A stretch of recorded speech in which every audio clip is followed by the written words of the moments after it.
ये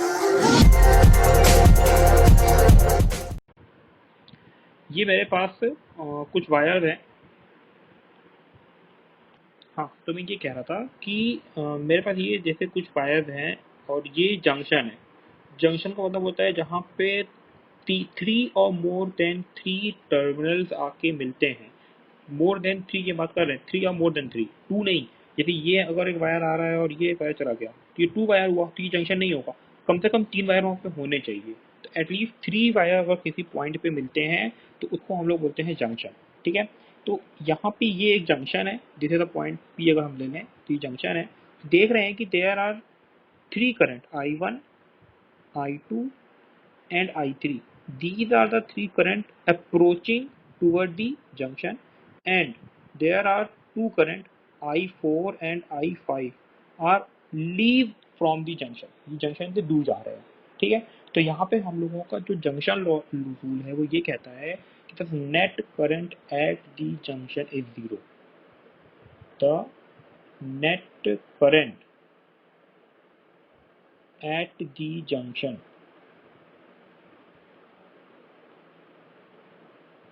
is zero, या the sum of current at the junction is zero. इसको ऐसे भी लिखा जाता है, और sum of current at the junction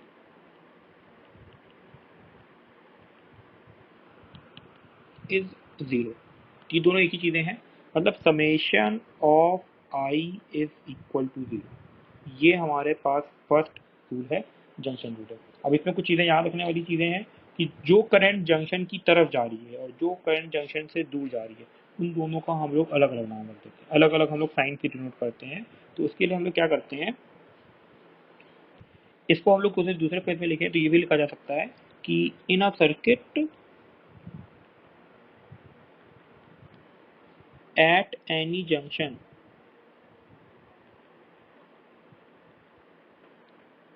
the sum of current entering the junction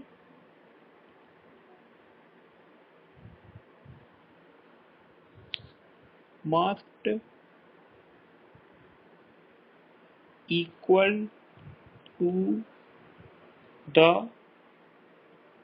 sum of current leaving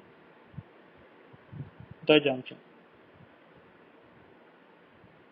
मतलब जितना करंट आ रहा है उतना करंट जा रहा है। मतलब जैसे I1, I2, I3 is entering in the junction, तो I1 plus I2 plus I3 is equal to I4, I5 जो है वो जंक्शन से दूर जा रहा है, इज इक्वल टू हो गया I4 प्लस I5। तो हम लोगों ने यहाँ पे देख लिया कि यहाँ पे I1 plus I2 plus I3 is equal to जो है वो आ गया आपके पास I1 plus I2 plus I3 is equal to I4 plus I5। इसमें जो I1, I2, I3 है, ये तीनों करंट जो होते हैं वो जंक्शन की तरफ आ रहे हैं, और I4, I5 जो है वो करंट जो करंट है वो जंक्शन से दूर जा रहे हैं। तो ये आप लोग देख सकते हैं यहाँ पे, तो जो I4 और I5 है वो करंट जंक्शन से दूर जा रहे हैं। अब इसके लिए हम लोगों ने एक रूल बना दिया है। रूल क्या बना दिया है, देखिए इसको हम लोग ऐसे लिख सकते हैं, नोट करके लिख देते हैं कि the current move toward the junction is taken as positive and the current to move away from the junction is taken as negative. तो हम लोग ने यहाँ पे एक नोट लिखा है, नोट नंबर 1 इसको हम लोग कहेंगे कि the current move toward the junction, जैसे I1, I2, I3 move toward the junction is taken as positive, इसको हम लोग पॉजिटिव कंसिडर करेंगे। And the current is moving away from the junction, मतलब जैसे I4, I5 is away from the junction, then it is taken as negative. तो अगर हम लोग ऐसा कर लेंगे तो हम लोग जब सम ऑफ जो लिखा है ना, sum of I is equal zero, तो ये यहाँ पे आएगा वैलिड। कैसे, I1 is positive, I2 is positive, I3 is positive, but I4 is negative. Why I4 is negative? Because it is away from the junction, and I5 is also negative because it is also away from the junction, and that is become to 0, which is given in the first rule. Okay, तो ये यहाँ से हमारे पास ये एक equation बन के आ जाती है। नाउ अब एक नोट नंबर 2 है। नोट नंबर 2 में ये बताते हैं, जैसे हम लोगों ने यहाँ पे लिखा I1 plus I2 plus I3 minus I4 minus I5 equal to 0। इसमें ये जो मैंने टर्म लिखा है, इसमें हुआ क्या बेसिकली कि जंक्शन पे जो करंट आ रही थी और जंक्शन से जो करंट वापस आगे जा रही थी, तो उनको सम करने पे हमको जीरो मिल गया। इसका मतलब हुआ कि कोई भी करंट यहाँ पे हमारे पास ना ही प्रोड्यूस हुई और ना ही कोई करंट यहाँ पे हमारे पास खत्म हुई, लैप्स हुई, गायब हुई, इवॉल्व। ठीक है, तो no neither current is created not be destroyed. तो ये एक तरह से देखा जाए तो कंजर्वेशन ऑफ चार्ज को ये रिफर कर रहा है। ठीक है, तो इसको हम ले सकते हैं कि दिस लॉ, ये भी क्वेश्चन एग्जाम में एक बार पूछ दिया था, this law is simply a statement of conservation of charge. ये एक तरह से देखा जाए तो कंजर्वेशन ऑफ चार्ज का ही दूसरा फॉर्म है और कुछ नहीं, जो हम लोगों ने फर्स्ट चैप्टर में पढ़ा था। अब सपोज कर लीजिए ऐसा हो जाए कि जो जंक्शन की तरफ करंट जा रही है उसका सम और जो जंक्शन से दूर जा रहे हैं उस करंट का सम इक्वल ना हो, तो इसका ये मतलब हुआ कि या तो जंक्शन पे या तो कुछ चार्ज खत्म हो जा रहे हैं या तो कोई चार्ज वहाँ पे जनरेट हो जा रहा है, लेकिन ऐसा तो कभी होता नहीं है। तो इसका ये मतलब है कि यहाँ पे कोई भी करंट जो है वो ना ही खत्म, मतलब गायब भी नहीं होगी और कोई करंट यहाँ पे एक्स्ट्रा जनरेट नहीं होगी। जितनी करंट आएगी पीछे से उतनी करंट आगे की तरफ चली जाएगी। Now the second rule, the second rule is called Kirchhoff second rule. Kirchhoff second rule. The Kirchhoff second rule is also called Kirchhoff voltage law. Kirchhoff voltage law. तो Kirchhoff voltage law को हम लोग short में बोल देते हैं KVL। इसको कभी कभी बोला जाता है मैश रूल। इसको मैश रूल भी कहा जाता है क्योंकि इसको हम लोग लूप में लगाते हैं, इसलिए लूप लॉ भी कहा जाता है। तो इसके डिफरेंट नेम है, हम लोग कोई भी नाम देते हैं, बात एक ही, सब कुछ किरचॉफ सेकेंड रूल ही है। इसमें क्या होता है, सपोज ये मेरे पास एक सर्किट है जिसमें मैंने यहाँ पे एक रेजिस्टेंस R1 लिया है, एक EMF E1 लिया है, और फिर यहाँ पे एक दूसरा रेजिस्टेंस हमने लगा दिया R2, यहाँ पे मैंने एक दूसरा EMF बैटरी लगा दी E2। ठीक है, अब हमको यहाँ पे कहा जा रहा है कि फाइंड आउट दी करंट। अब इसमें हम करंट कैसे निकालें, तो वो हम लोग किरचॉफ के सेकेंड रूल को यूज करके निकाला जा सकता है। ठीक है, तो इसका रूल सपोज कैसे लगता है वो हम बता रहे हैं। सबसे पहले इसके रूल के according the sum of voltage in the loop is zero.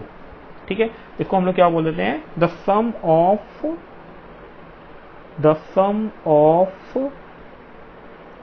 Of बोले या द एल्जेब्राइक सम बोले, क्योंकि यहाँ पे वेक्टर कहीं होगा नहीं। द एल्जेब्राइक सम ऑफ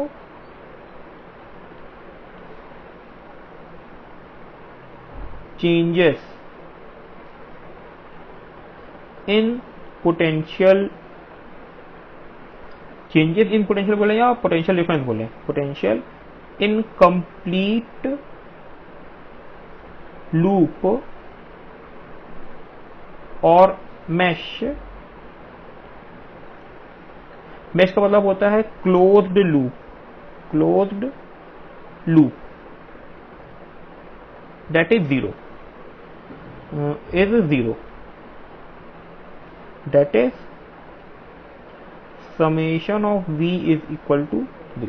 ये हमारे पास एक हो जाता है किरचॉफ का second rule.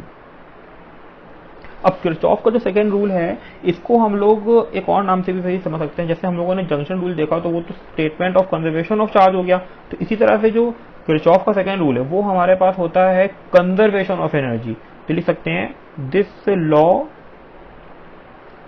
Is represent that this law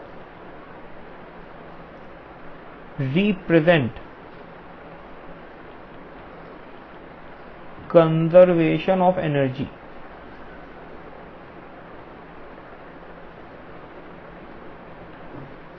अब ये रूल को अप्लाई कैसे करना होता है, इसके लिए हम लोगों को कुछ इसके अंदर रूल्स हैं, इसके अंदर सब रूल्स हम लोग कह सकते हैं या साइन कन्वेंशन कह सकते हैं। जरा वो देख लेते हैं। Sign convention for the application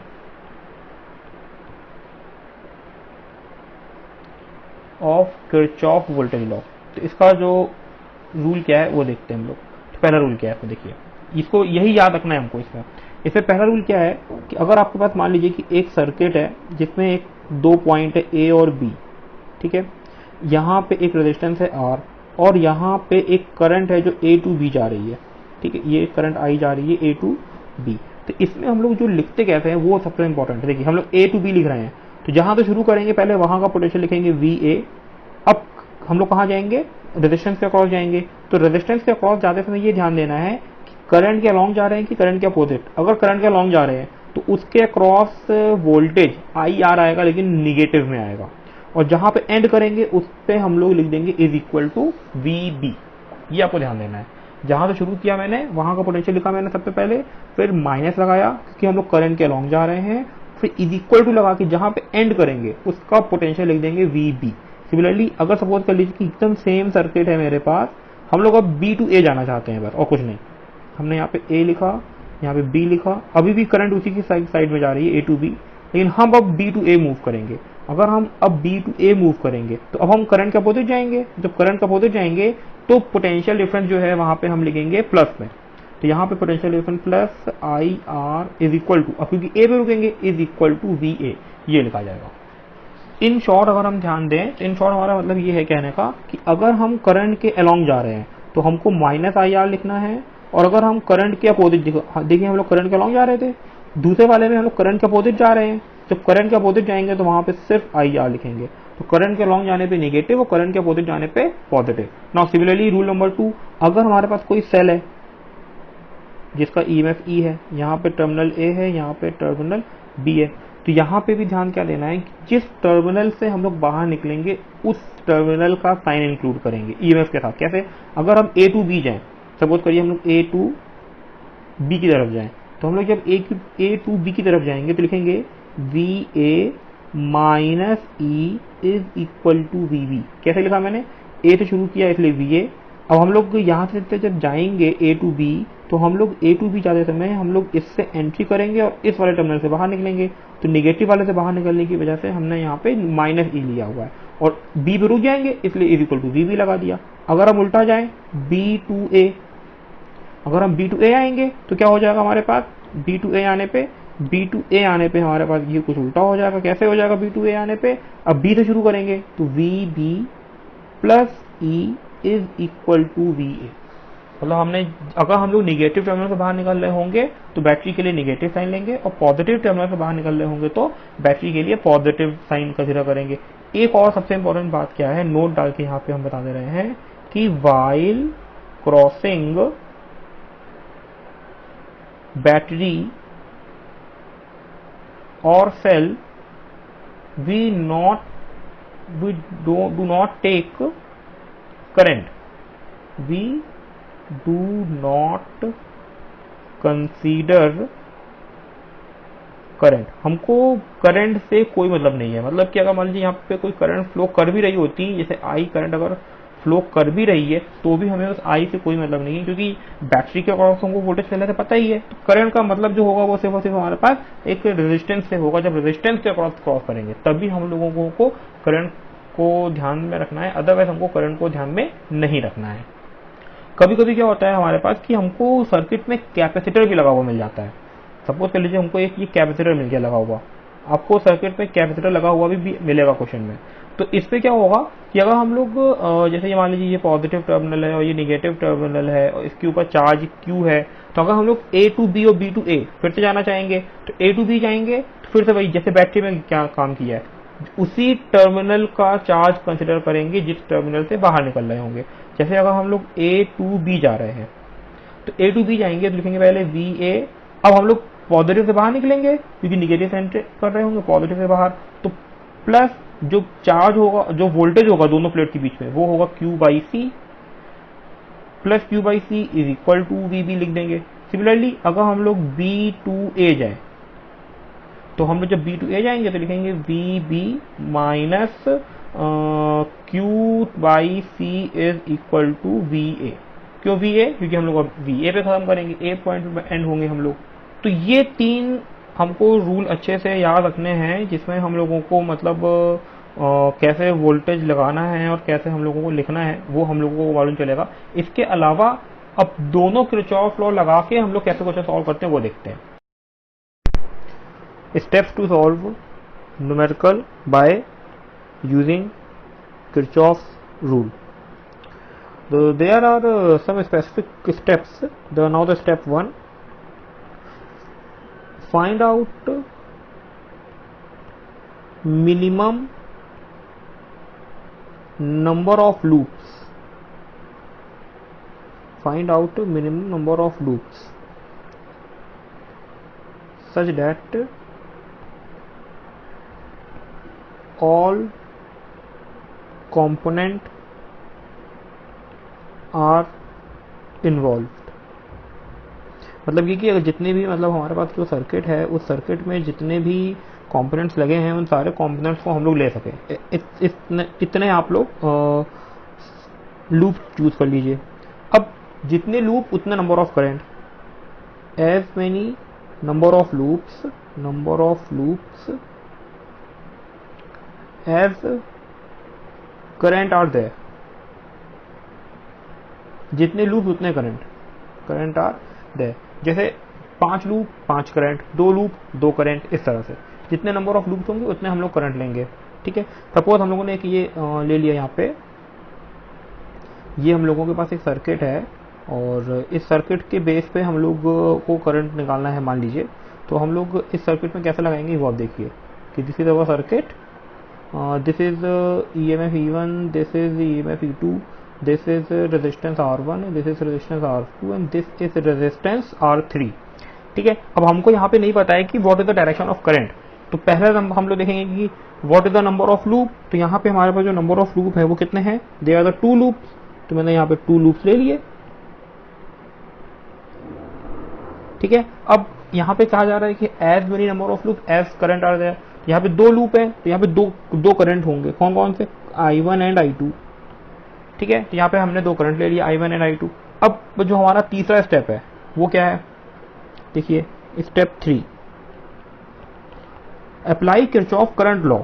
apply Kirchhoff current law and distribute current in the circuit. Distribute current in the circuit. अब आप यहाँ पे क्या करिए कि इसको करंट को डिस्ट्रीब्यूट कर दीजिए। अब करंट को डिस्ट्रीब्यूट करते समय हम लोगों को जो इनिशियली प्रॉब्लम ये आती है कि हमें ये नहीं पता है कि करंट का डायरेक्शन क्या होगा, किस सर्किट में क्या करंट जाएगी क्या करंट नहीं जाएगी, हमें कुछ नहीं पता है। तो उसके लिए हम सबसे सिंपल तरीका हम जो बताएंगे आपको, बहुत सारे टीचर तो बहुत सारे बुक्स में अलग अलग तरीका दिया रहता है। तो मेरा जो तरीका वो ये है कि हम हमेशा इस पॉइंट को एक नोडल पॉइंट ले लेंगे A, और यहाँ से जो 2 करंट है I1 I2 उसमें से एक करंट स्टार्ट करेंगे I1। तो हम यहाँ से करंट I1 स्टार्ट किए।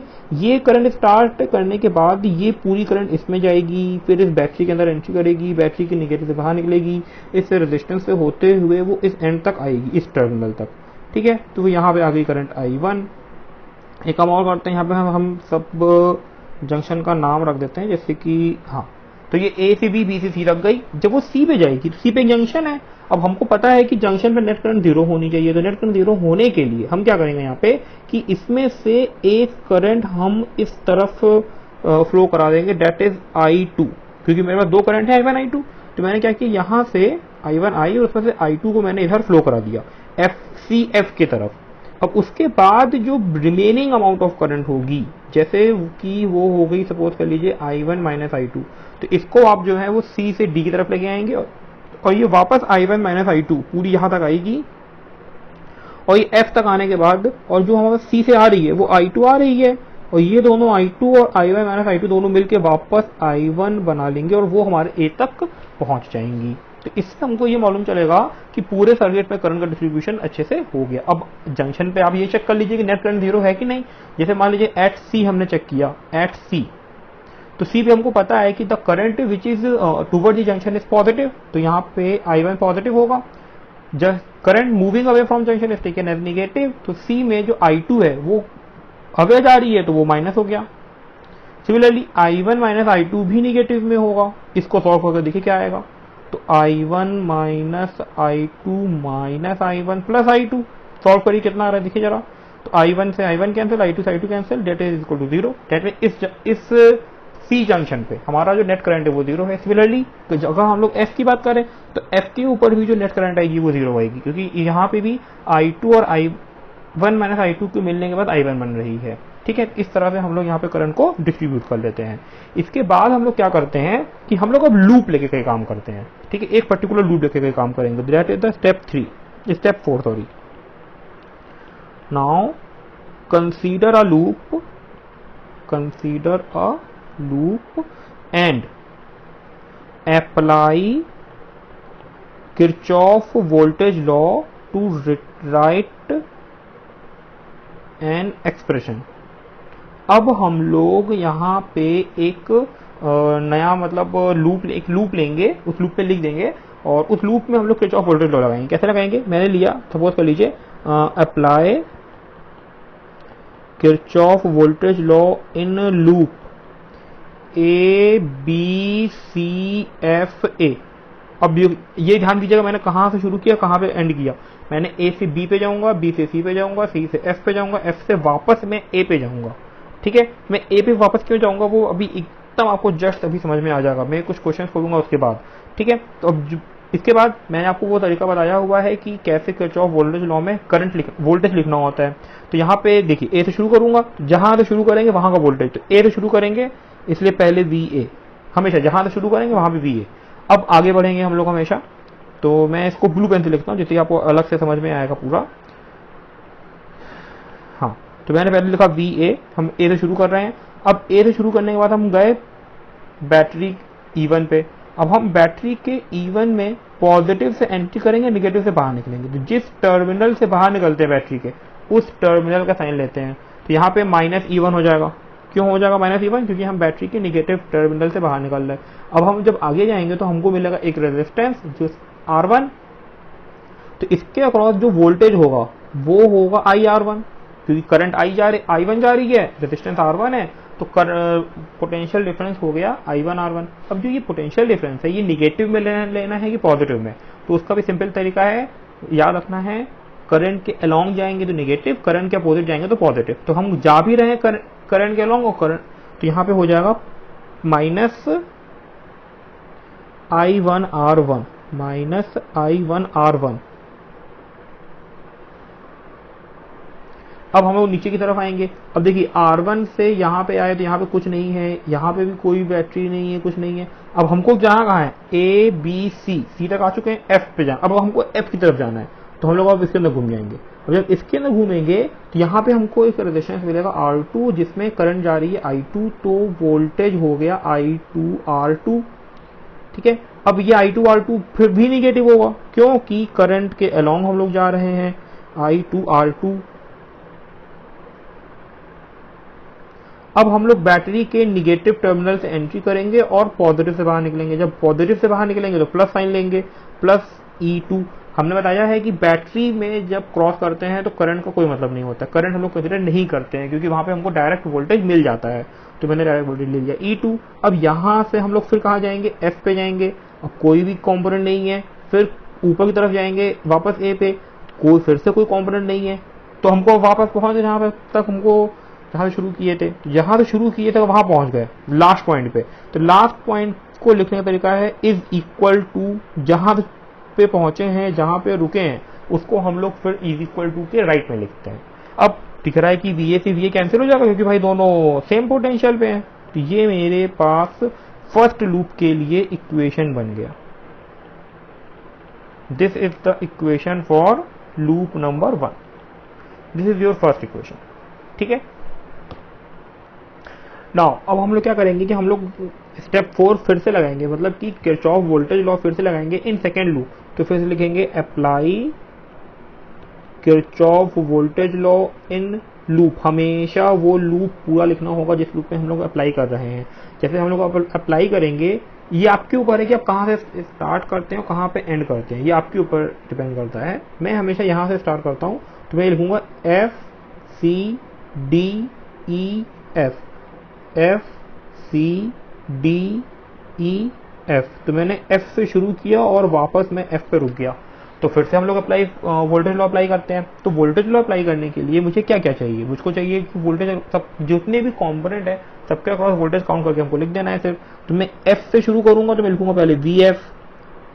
अब बैटरी के जब मैं एफ से शुरू करूंगा तो अब मैं कहां पे जाऊंगा, मैं इसको लेफ्ट हैंड से लिखता हूँ जिससे आपको अच्छे से समझ में आए। तो मैं पहले एफ से शुरू किया हूं, तो मैं पहले एफ से शुरू करता हूं। तो पहले मैंने लिखा वी एफ। अब देखो, अब मैं पहले एफ से शुरू करके मैं पहले जाऊंगा बैटरी के पॉजिटिव से एंट्री करूंगा, बैटरी के निगेटिव से निकलूंगा।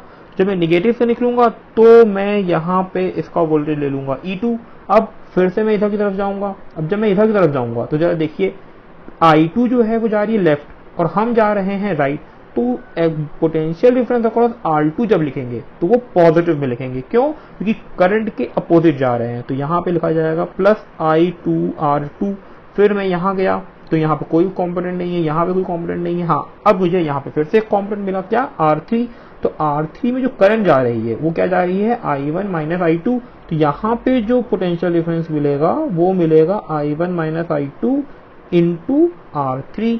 अब ये जो करंट है, देखो करंट भी जा रही है राइट और हम भी जा रहे हैं, सॉरी करंट जा रही है लेफ्ट और हम भी जा रहे हैं लेफ्ट।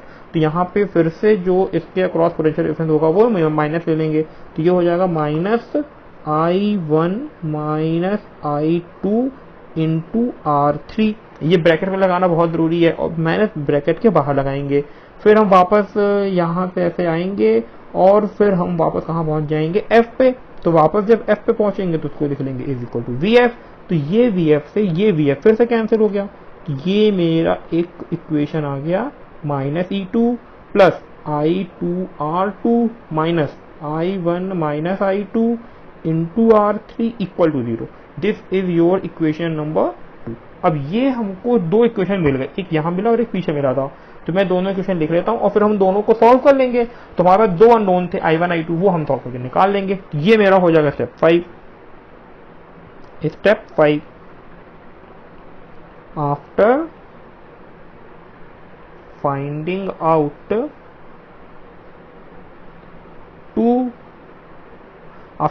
simultaneous equation,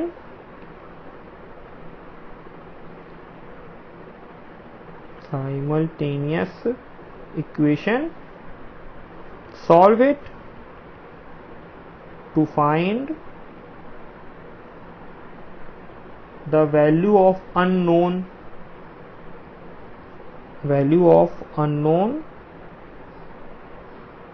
variable. तो जो भी यहाँ पे वेरिएबल्स होंगे, जनरली आपको यहाँ पे करंट ये वेरिएबल मिलेगा तो उसकी वैल्यू हम लोग निकाल देते हैं। तो ये आपका हो गया किरचॉफ वोल्टेज लॉ को या किरचॉफ लॉ को अप्लाई करके आप कैसे यहाँ पे करंट को निकालते हैं। अब ये जो तरीका है, इस तरीके से आप कोई भी सर्किट का करंट आप निकाल सकते हैं किसी भी तरह से। तो इससे याद कैसे रखना है, मैं एक और एग्जांपल दे रहा हूँ, मैं उससे आपको अच्छे से और समझ में आ जाएगा। Now this is an example in which there is a network and the question asks, consider the network shown in figure this. Current is supplied to the network by two batteries. Okay, calculate the value of I1, I2 and I3. The direction of the currents are indicated as by the arrows. Okay मतलब कि अगर आपको इसमें current दिया हुआ है, कभी कोई आपको करंट दे देता है क्वेश्चन में, अगर आपको करंट दे देता है तो आपको किरचॉफ करंट लॉ लगाने की जरूरत नहीं, मतलब डिस्ट्रीब्यूट नहीं करना पड़ता है, बस लॉ लगाना पड़ता है। तो ठीक है, हम लोग अब देखते हैं कैसे करना है। तो सबसे पहले हमको यहाँ पे क्या क्या करना है, देखिए सबसे पहले करंट लॉ लगाना है। देखिए कैसे कैसे करंट क्या क्या फ्लो कर रही। इस देखिए दो लूप है यहाँ पे, A C D B A first loop और सेकंड लूप है C G F D C। Okay, तो इसमें से यहां पे जो करंट आ रही है, this is I1,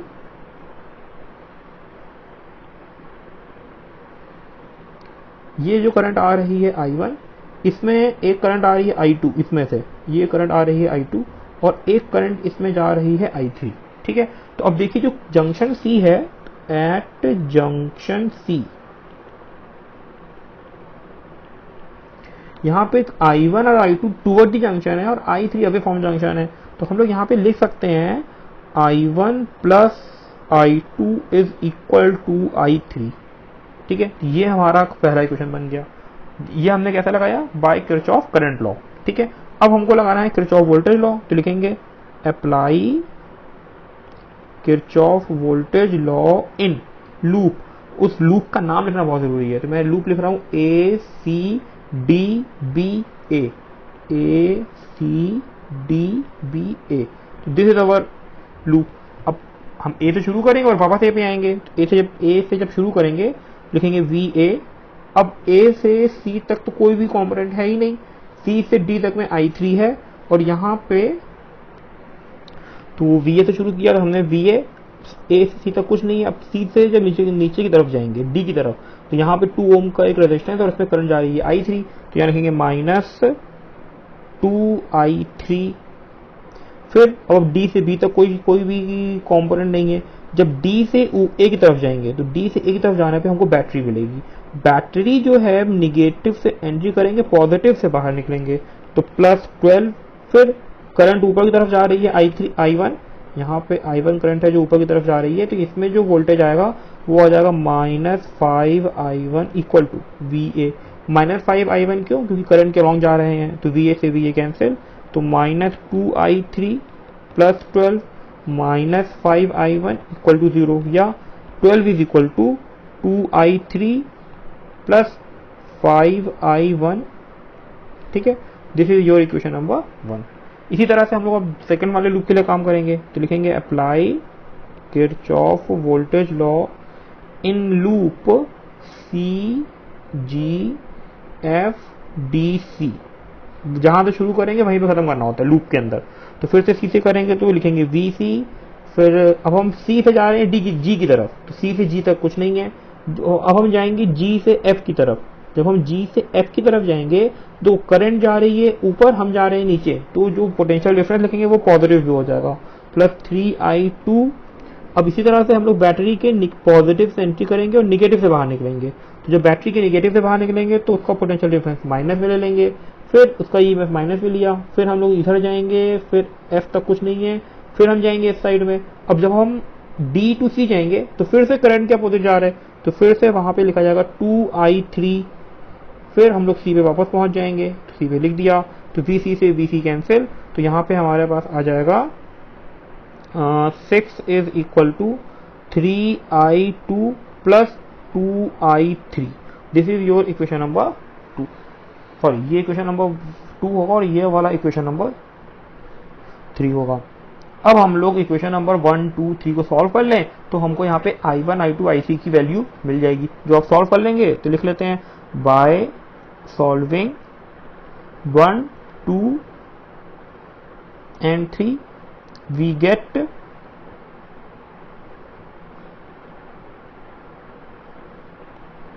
value of I1, I2 and I3। जो क्या है ये हम देख लेते हैं। तो हमने इसको सॉल्व किया I1, I2, I3 equation number 1, 2 and 3। By solving equation number 1, 2 and 3 we get I1 is equal to 1.548 ampere, I2 is equal to 0.582 ampere, I3 is equal to I1 + I2 होता है इक्वेशन नंबर 1 से, I1, I2 add कर दिया तो 2.13 ampere. एक और सबसे important चीज जो हमने नहीं बताई थी कि अगर मान लीजिए कि अगर हम लोग इस वाले में लिख लेते हैं यहाँ पे स्टेप 6 में, कि कभी कभी क्या होता है ना कि हमको डायरेक्शन ऑफ करंट तो पता नहीं होता है, ठीक है, और हम लोगों ने सॉल्व किया और सॉल्व करने के बाद अगर सपोज कर लीजिए कि कोई करंट का मैग्नीट्यूड निगेटिव में आ गया, तो इसका ये मतलब नहीं है कि वो गलत है। उसका मतलब ये है कि हमने जो डायरेक्शन सपोज की थी वो उस डायरेक्शन के अपोजिट है, बस और कुछ नहीं।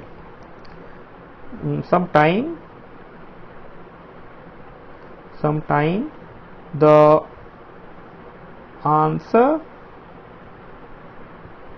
is come in negative current, that means the assumption which we take to find out answer is wrong। बस assumption जो होगा वो गलत होगा, इसका ये एकदम मतलब नहीं कि आंसर गलत है, आंसर सही है, the answer is correct.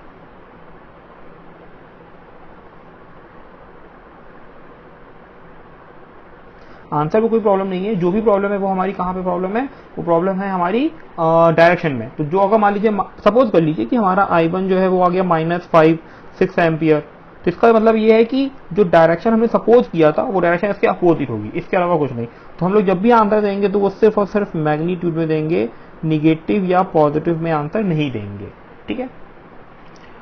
Now this is an another example and this question is examine the following circuit containing resistor and battery, calculate current I1 I2 and I3। तो हमको यहाँ पे फिर से I1 I2 I3 का magnitude निकालना है। यहाँ पे ऑलरेडी यहाँ पे जो डायरेक्शन ऑफ करंट है वो गिवन है, ठीक है। अगर मान लीजिए कोई करंट निगेटिव में आता है तो मतलब कि जो डायरेक्शन दिया होगा वो गलत हो जाएगा और कुछ नहीं, बाकी सब कुछ अपने आप पहले से दिया है। हम काम करते हैं, सबसे पहले यहाँ पे नंबरिंग कर लेते हैं, ABCD डाल लेते हैं, ABCD E एंड F, ठीक है। तो क्योंकि मेरे को पहले से करंट का डिस्ट्रीब्यूशन दिया हुआ है तो सबसे पहले हम लगाएंगे किरचॉफ करंट लॉ। तो सॉल्यूशन अप्लाई KCL। अब KCL क्योंकि एक जंक्शन पे लगता है तो किस जंक्शन पे लगाया जाए, आप जब देखिए KCL एट, देखिए A के ऊपर हम लोग यहाँ पे F और C इन दोनों में से किसी एक जंक्शन पे लगा सकते हैं, आप जिस पे चाहे उस पे लगा दीजिए। मैं पहले C पे देखता हूँ लगा के। तो जब भी करंट I1 यहाँ से आ रही है तो ये करंट I1 पूरी यहाँ तक आएगी C तक, इसी तरह से ये I2 D to E जा रही है तो मतलब C to D जो है वो भी I2 का ही होगी और C to F I3 जा ही रही है। चलिए अच्छी बात है। तो C के ऊपर अगर हम देखें तो I1 is moving toward junction and I3 I2 is moving away from junction. तो इसको लिखा जा सकता है I1 is equal to I2 plus I3। तो this is your equation number 1। सबसे पहला काम KCL लगाना था, मैंने C के ऊपर KCL लगा लिया एट C। आप चाहे तो यही KCL आप F के ऊपर लगा के दिखाएंगे तभी यही आएगा। अब लगाना होता है किरचॉफ वोल्टेज लॉ, तो उसके लिए लूप लेना होता है। तो मेरे पास दो लूप है ABCFA, तो apply Kirchhoff voltage law in loop, वो लूप का नाम लिखना होगा, लिखेंगे ABCFA। तो हम A से शुरू करेंगे वापस A तक आएंगे। तो जैसे हमने पहले बताया हुआ है कि हम जिस टर्मिनल से शुरू करते हैं उस टर्मिनल का पोटेंशियल लिख लेते हैं VA। अब हम लोग जाएंगे A to B, तो यहाँ पे हमको मिलेगा 2 ओम का रजिस्टर जिसमें I1 करंट फ्लो कर रही, तो इसके अक्रॉस जो वोल्टेज मिलेगा वो मिलेगा 2I1। मैं सबके अक्रॉस पहले वोल्टेज लिख देता हूँ हर रेजिस्टेंस के अक्रॉस। ये 4 ओम का रेजिस्टेंस है जिसमें से I1 करंट जा रही है, तो यहाँ पे जो वोल्टेज आएगा वो आएगा 4I1। ये करंट I2 है और ये 1 ओम के में जा रही है, तो यहाँ पे वोल्टेज आएगा I2, ये वोल्टेज है पूरा, ठीक है। यहाँ पे 5 ओम है और I2 जा रही है, तो ये हो गया 5I2। ये 3 ओम है और ये I3 है, तो यहाँ पे जाएगा 3I3। इस तरह से मैंने सारे के सारे वोल्टेज लिख दिए, मेरे ब्लू पेन से लिखे हैं वोल्टेज, ठीक है। मैं काम करता हूँ, सबको सर्कल कर देता हूँ, जो जो वोल्टेज है मैं उसको सर्कल कर देता हूँ, तो जिससे कि आपको अच्छे से समझ में आए। आप भी इस तरह से लिख सकते हैं, आप पेंसिल से लिख लीजिए, दिक्कत हो रही है पेन से लिखने में। तो अब बस निगेटिव और पॉजिटिव देखना है, करंट के अलॉन्ग जाएंगे तो निगेटिव, करंट के अपोजिट जाएंगे तो पॉजिटिव। तो ए से शुरू किया, जब हम 2 ओम के क्रॉस जाएंगे तो करंट के अलॉन्ग जाएंगे, तो ये लिखेंगे -2I1। फिर अब हम B to C जाएंगे तो फिर से करंट के क्रॉस जाएंगे तो -4I1। फिर हम लोग जाएंगे C to F, क्योंकि ये CF है, तो C to F जाएंगे तो मुझको मिलेगा 3 ओम का रेजिस्टेंस, उसमें भी करंट के अलॉन्ग जाएंगे तो -3I3। फिर हम लोग जाएंगे I3 F और F से जाएंगे हम लोग A की तरफ। जब A की तरफ जाएंगे तो बैटरी मिलेगी, और सेल के लिए हमको याद रखना होता है जिस टर्मिनल से बाहर निकलते हैं उसका साइन लेते हैं। तो F to A जाने पे हम पॉजिटिव से बाहर निकलेंगे, तो पॉजिटिव से बाहर निकलने के लिए हम यहाँ पे जो वोल्टेज लेंगे वो लेंगे +24 इज इक्वल टू, वापस A पे पहुंच गए, A पे पहुंचेंगे एंड करना है, इज इक्वल टू VA। जहां पे एंड करते होते हैं वहां पे VA। फिर इसको इससे कैंसिल, तो -2I1 -4I1 -3I3 +24 equal to 0। तो थोड़ा सा तो सॉल्व करेंगे तो -6I1 -3I3 +24 इक्वल टू 0। अब आपको लग रहा होगा कि इसमें से अगर हम 3 को कॉमन कर लें तो बहुत ईजी हो जाएगा, तो एक काम करिए -3 कॉमन कर लीजिए, तो यहाँ पर बचेगा क्या, -3 के बाद बचेगा यहाँ पे 2I1 +I3 और यहाँ बचेगा -8 इक्वल टू 0 और 2I1 +I3 -8 equal to 0। This is your equation number 2। ये इस तरह से आप लिख लेंगे इक्वेशन नंबर 2। अब इसी तरह से आप क्या करेंगे, apply Kirchhoff voltage law in loop F C D E F C D E F. आप जब इसमें लगाएंगे तो आपको यहाँ पे फिर से एक इक्वेशन मिलेगी। वो इक्वेशन क्या मिलेगी, हम उसको भी सॉल्व करके देख लेते हैं। चलिए, तो हम एफ से शुरू करेंगे, तो लिखेंगे वी एफ, फिर लिखेंगे हम लोग माइनस।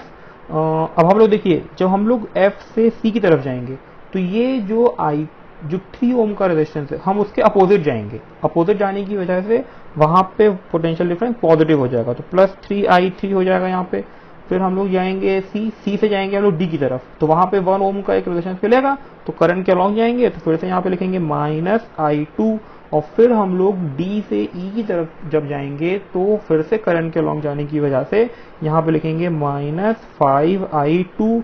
और फिर हम लोग जाएंगे ई से एफ की तरफ, तो फिर से 12 वोल्ट के सेल मिलेगी, उसमें भी हम लोग पॉजिटिव से बाहर निकलेंगे, तो +12 = VF। फिर से VF से VF कैंसिल, तो यहाँ पे क्या मिल जाएगा मुझको, +3i3 -6i2 +12 = 0।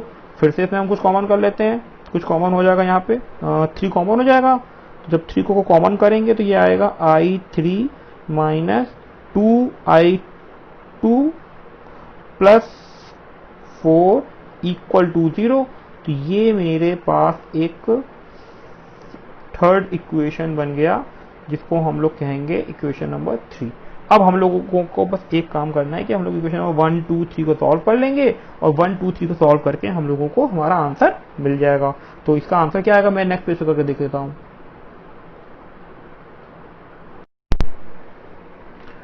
तो ये हम लोगों ने यहाँ पे लिखा हुआ है। अब हमने यहाँ पे इक्वेशन नंबर 1, 2, 3 कॉपी कर लिया है। फिर इक्वेशन नंबर 2 में इक्वेशन नंबर 1 की वैल्यू रख दी, i1 = i2 + i3। तो यहाँ पे 2i2 + 2i3 + i3 -8 = 0। तो 2i3 और i3 ऐड करके हो गया 3i3।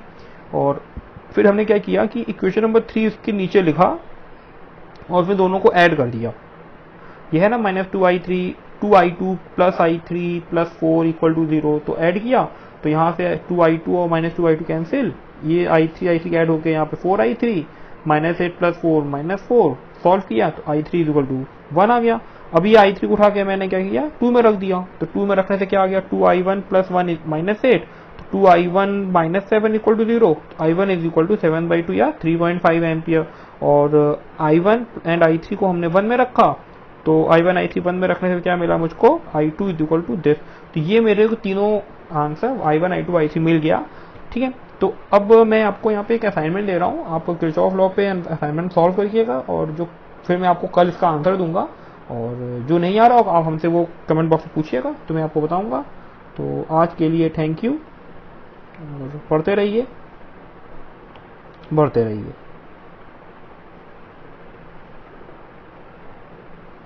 Okay, bye bye.